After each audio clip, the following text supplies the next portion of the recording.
Doutor Carlos Magno, muito obrigado por atender o nosso convite. É um prazer tê-lo aqui na Rádio Bandeirantes. Olá, bom dia a todos. É um prazer estar aqui com vocês. Tá ótimo. Cláudio Humberto, abra os trabalhos aqui com o doutor Carlos Magno, por favor.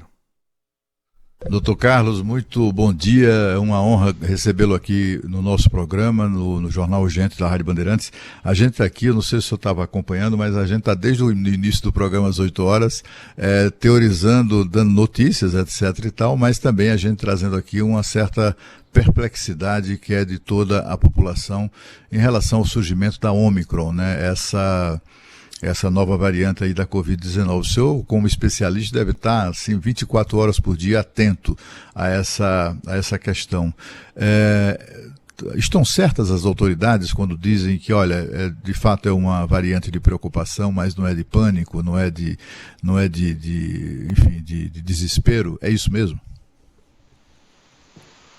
Olá, bom dia a todos.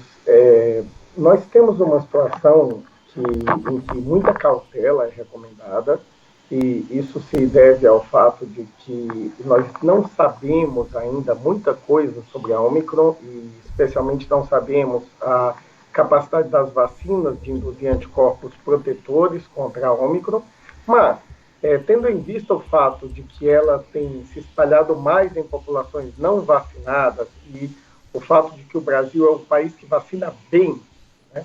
Então, nós temos razão para ser otimistas, mas um otimismo cauteloso.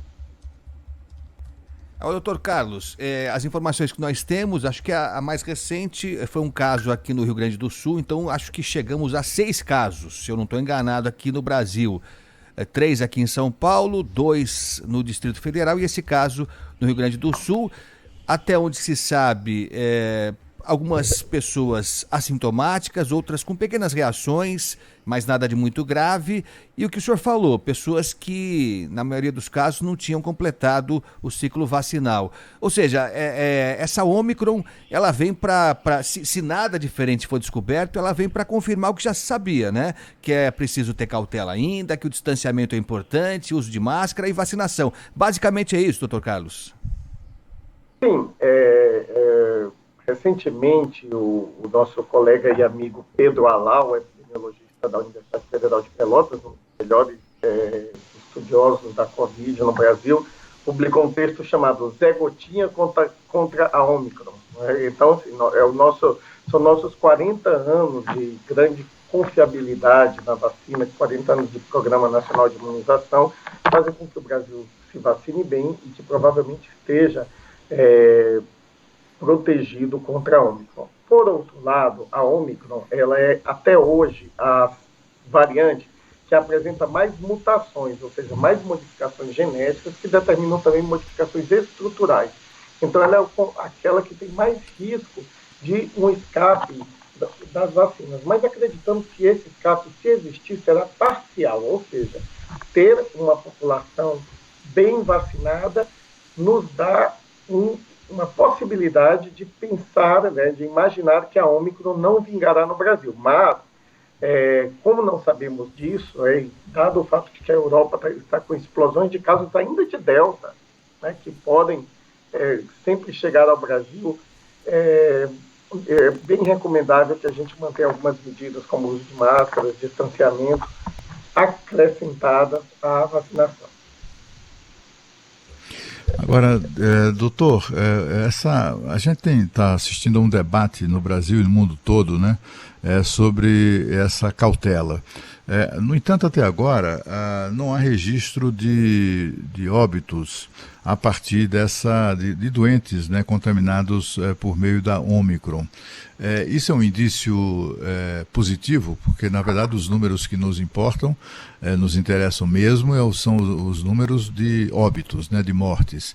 É isso mesmo? Que isso pode nos dar uma certa tranquilidade de que essa variante pode não representar o perigo que muita gente imagina?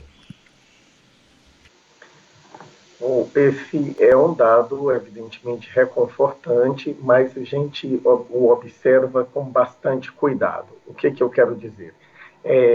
para se dizer que uma variante causa doença mais leve ou doença mais grave, nós precisamos da observação de um grande número de casos e comparar com os casos das variantes anteriores. E isso ainda não foi feito de uma maneira científica, rigorosa. Então, sempre leva uns 2, 3 meses para você dizer que aquela variante causava doença mais leve, aquela variante causava doença mais grave. Por exemplo, levou muito tempo para a gente saber que tinha uma mortalidade um pouco maior com a variante P1 ou Gama brasileira que com a variante original de Wuhan. Então, isso é bastante difícil de dizer, mas há indícios, sim, de que ela cause doença mais leve. O que nós sabemos, com certeza, é que ela se transmite rapidamente. E sabemos disso porque, em menos de 2 semanas, ela, que surgiu provavelmente em algum país da África pouco vacinado, alguns acreditam que é a Botsuana, entrou na África do Sul, em menos de 2 semanas já tinha se espalhado pelo país inteiro. Então, uma coisa nós podemos dizer, ela é muito mais transmissível que todas as variantes anteriores. Nós estamos conversando aqui no Jornal da Bandeirantes Gente com o médico epidemiologista, professor da Faculdade de Medicina da Unesp, Dr. Carlos Magno Fortaleza. Dr. Carlos, surge uma nova polêmica agora, por falta de tantas outras, né? Surge mais uma.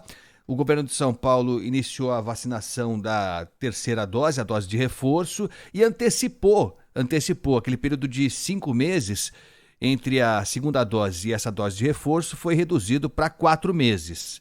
Já começou a vacinação, aliás, com filas aqui em São Paulo, e agora surge a informação da Anvisa que manda um ofício aqui para o governo de São Paulo alertando para que não seja reduzida seja reduzido esse intervalo de 5 meses para 4 meses e diz claramente que não há evidências de que os benefícios da antecipação superem os riscos desconhecidos da aplicação diferente do que consta na bula dos imunizantes, é o que diz aqui a Anvisa. E aí, doutor Carlos, o que nós fazemos? Essa é uma questão de fato complexa, porque existem bons argumentos para os dois lados, né? Evidentemente que as coisas em um sistema biológico, o ser humano é um sistema biológico, elas não funcionam como sim ou não, elas funcionam como uma questão ao longo do tempo. Então a gente sabe que a proteção da vacina vai caindo ao longo do tempo. Não é que você está protegido até 5 meses e 29 dias, e aí quando completa 6 meses a imunidade de repente cai abruptamente e você fica suscetível à doença. Não. Ao longo do tempo você vai perdendo a defesa contra a Covid que foi conferida pela vacina. Qual é o tempo ótimo em que você deve dar uma dose adicional para reforçar essa defesa? Esse é um conhecimento que ainda não está claro. Quando o governo de São Paulo e outros governos reduzem esse período, o que eles querem é garantir que, caso a variante Ômicron seja propensa a um escape parcial da vacina, as pessoas estejam com o máximo da imunidade para que ela não circule. Então, esse é um bom argumento. Por outro lado, a Anvisa tem um bom argumento no sentido de que, de fato, não há estudos, e nem haverá, porque hoje em dia são impossíveis de fazer, comparando a terceira dose com 4 meses, com a terceira dose com 6 meses, certo? E o grande problema quando se dá a terceira dose em um local é que o cobertor é curto, então geralmente você antecipa a terceira dose num local, falta em outro. Nós vemos estados do norte que ainda estão com dificuldade de finalizar a segunda dose. Então, como eu disse, há bons argumentos de ambos os lados, mas não é absurdo se vacinar com 4 meses, na minha opinião. Agora, o senhor, não sei se o senhor chegou a ouvir aqui o comentário da gente aí de teses levantadas ou hipóteses levantadas por cientistas europeus, no sentido de que a Ômicron terá surgido primeiro na Europa e não no continente africano. É isso mesmo? Quer dizer, o fato de ter sido registrada antes, os primeiros casos terem sido registrados antes no continente europeu, isso indica que poderá ter surgido ali e não na África, que só registraria depois essa nova variante? É uma possibilidade. Né? Nós nunca saberemos o momento exato em que um vírus sofreu aquelas mutações e desenvolveu a variante, né? Ou a sequência de mutações aos poucos que levou àquela variante. Quando que a mutação definitiva ocorreu? Isso é difícil de saber. Mas, se ela se iniciou na Europa, é bastante curioso que ela não tenha sido detectada pelos bons sistemas de vigilância virológica da Europa e venha ter sido detectada na África do Sul, que é um país que também tem uma capacidade tecnológica boa, mas, de qualquer modo, isso é uma possibilidade um pouco estranha do ponto de vista epidemiológico. A gente não pode descartar nenhuma hipótese, até porque a Europa ela vive um momento ruim de Covid-19 com a própria cepa delta, exatamente porque a população ela alberga uma proporção grande de pessoas ideologicamente antivacinais, então eles chegaram no teto de vacinação que conseguem dar. Além daquilo, eles não conseguem porque as pessoas não desejam se vacinar. Isso é uma coisa que, felizmente, no Brasil não chega a 10%, mas em certos países, como a Romênia, isso chega a 40% da população. Então, isso é o suficiente para estragar qualquer campanha de vacinação. Isso é o suficiente para impedir que haja a imunidade populacional. Então, com isso, você tem muita circulação da Covid, que é o fator predisponente para uma nova variante surgir. No entanto, na África também, nós temos a África subsaariana, ali abaixo do Saara e acima da África do Sul, só 7% da população está completamente vacinada. Então, também é um celeiro de novas variantes. Então, eu estou esperando novos estudos genéticos, os chamados estudos com relógios genéticos, né? Existe isso, eles medem pelas mutações e vão mapeando para ver como elas ocorreram e em que local, para que a gente diga com mais assertividade qual é a origem da variante Ômicron. Independente da sua origem, é uma variante que preocupa. Doutor Carlos, me permita voltar um pouquinho só na história da terceira dose de reforço, antecipada para 4 meses. A Anvisa fala que não dá para saber que tipo de reação adversa pode ter. Aqui fala em reação desconhecida, você usar um medicamento fora da indicação da bula. Há mesmo risco de alguma coisa mais grave? Isso é possível ou não? A experiência acumulada é muito pequena para que a gente diga que isso não ocorre, né? Existem os estudos chamados pós-comercialização, que são as avaliações dos medicamentos, vacinas, quando elas já estão em uso, e que aí a gente começa a ver efeitos colaterais, por exemplo, raros, que não foram detectados nos estudos feitos para registrar o medicamento ou a vacina. Então, o que a Anvisa fala é teoricamente possível. Mas o que tem demonstrado a experiência empírica, os locais que adiantaram vacinação, é que, aparentemente, isso não aumenta a proporção de casos graves. Então, a Anvisa está correta em alertar, até porque ela é um órgão que cuida da bula dos medicamentos, da bula das vacinas, que elas estejam de acordo. Então, toda vez que você faz uma coisa fora da bula, né, o termo em inglês para isso é off-label, você assume um risco que a empresa diz assim, olha, não foi assim que eu estudei, não foi assim que eu analisei o uso. Mas a Covid está exigindo ações rápidas, então sempre tem que se pesar o risco versus o benefício de seguir estritamente as indicações de bula das vacinas. Mas, doutor, quando, até por razões políticas, um governante, um gestor público antecipa o prazo de vacinação, né, da dose de reforço, etc., contrariando o que dispõe a bula, isso não encerra ali, não embute um risco sério para a população? Que tipo de efeitos adversos a população pode enfrentar numa hipótese, digamos assim, negativa dessa antecipação?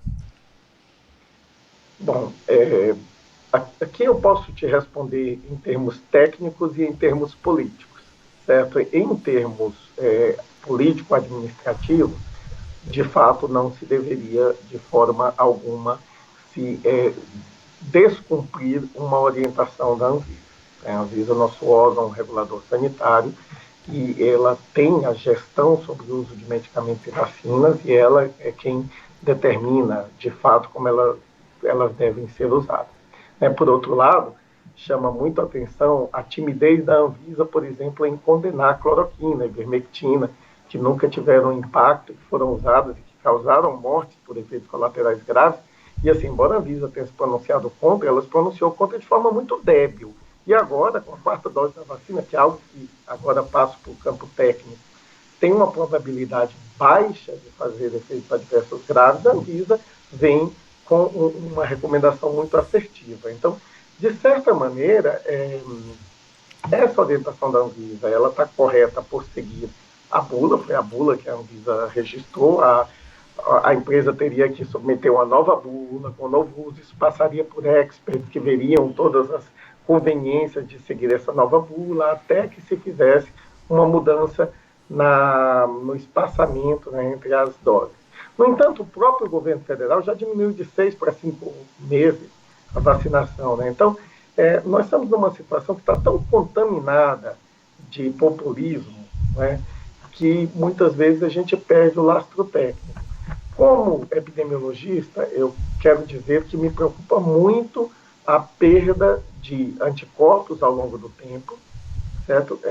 Especialmente naqueles que tomaram vacina de vírus inteiro, a Coronavac, que perdem os anticorpos mais rapidamente, e a necessidade de que a gente tenha uma terceira dose para manter esses anticorpos. Neste momento que a gente é desafiado com uma nova variante em níveis protetores, me parece desejável.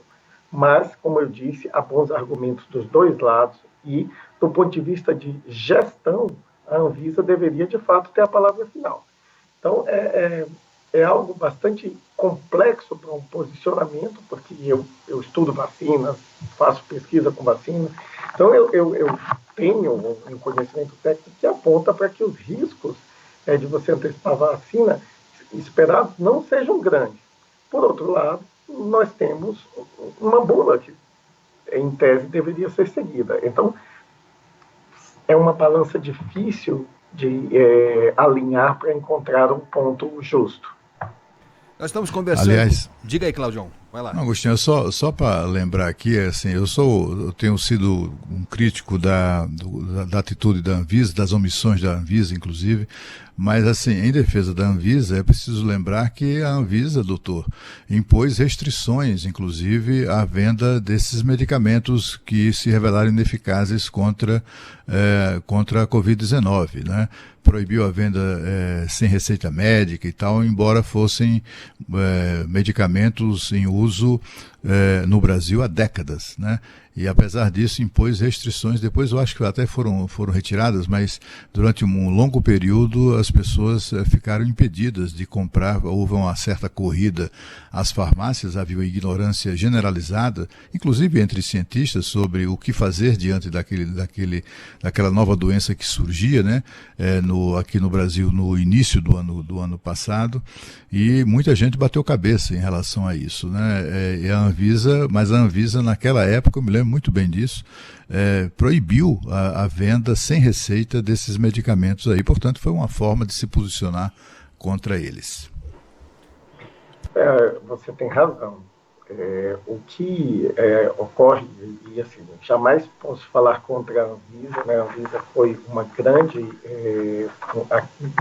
uma instituição muito benéfica para o país, criada pelo Serra quando ministro e administrada pelo meu bom amigo Gonçalo Vecina, inicialmente, que foi o fundador, e depois de tudo isso ela tem feito assim, um trabalho formidável de agência de regulação, e eu sou consultor da Anvisa em algumas áreas, então não há aqui uma crítica à instituição Anvisa. O que eu digo é que a Anvisa ela poderia ter condenado a prescrição pelos médicos da ivermectina e da cloroquina. Apenas exigir receita médica reduz, evidentemente, o acesso a esses medicamentos, mas os médicos continuaram prescrevendo, mesmo porque, e eu falo isso com conhecimento de vários colegas e por ter sofrido pessoalmente isso, os médicos têm uma pressão imensa da família. Chega um paciente grave e a família põe um dedo no nariz do médico e diz: você prescreve aquilo, porque se o meu pai, se o meu irmão, se o meu parente morrer, você vai ser processado. Então, muitos médicos foram acuados. As pessoas falam em liberdade médica para não prescrever, mas ao contrário, eles não tiveram liberdade para não prescrever, né? Então, não se trata de uma questão de autonomia médica. A autonomia foi cortada pelos gestores, como vimos no caso da Prevent Senior, como vimos denúncias em outras seguradoras, que os médicos eram obrigados a prescrever mesmo sendo contrários, e as próprias famílias, muitas vezes iludidas por isso, elas fazem isso. Então, eu só estou trazendo esse assunto de volta para dizer que uma posição da Anvisa condenando a prescrição desses medicamentos contra a Covid teria sido muito necessária naquele momento. Doutor Carlos, em relação a essa terceira dose antecipada, de quem é a palavra final? A Anvisa pode bater o martelo e proibir que o governo de São Paulo, outros governos antecipem, saiam da bula e antecipem para 4 meses a terceira dose? Ela pode simplesmente proibir e pronto? Em tese, sim. A Anvisa, como disse, ela é uma agência regulatória de medicamentos e ela pode dizer o seguinte: isso não é para ser feito assim. Quem assim fizer está incorrendo em um uso irregular do medicamento e vai ser acionado penalmente por qualquer problema que advir disso. Isso que a Anvisa pode fazer. A Anvisa tem um poder de polícia e um poder de julgamento. Então, em termos de gestão, ela tem essa possibilidade. E ela tem poder de polícia, como foi visto naquele episódio do jogo de futebol, que ela interrompeu o jogo de futebol. No entanto, o que a Anvisa fez não foi uma proibição, ela fez uma recomendação de que não se fizesse isso. É uma recomendação de se cumprisse a bula. Então, isso mostra que a Anvisa ainda está maleável a isso. E que certamente há uma conversa entre o secretário de Saúde de São Paulo e as coordenações da Anvisa. Certamente, nesse momento, existem negociações em relação a essa questão, mas a Anvisa pode sim proibir o uso de um medicamento, ela pode inclusive tirar uma vacina completamente do uso e dizer que esse uso é um uso irregular, é um uso inadequado e que quem incorrer nele está incorrendo, né, em um crime sanitário. Nós queremos aqui agradecer muito a gentileza do Dr. Carlos Magno Fortaleza, que é epidemiologista e professor da Faculdade de Medicina da Unesp, de nos atender e esclarecer e prestar esses esclarecimentos tão importantes aqui para os nossos ouvintes. Muito obrigado, Dr. Carlos. Muito obrigado, um bom dia a vocês e um bom dia aos ouvintes.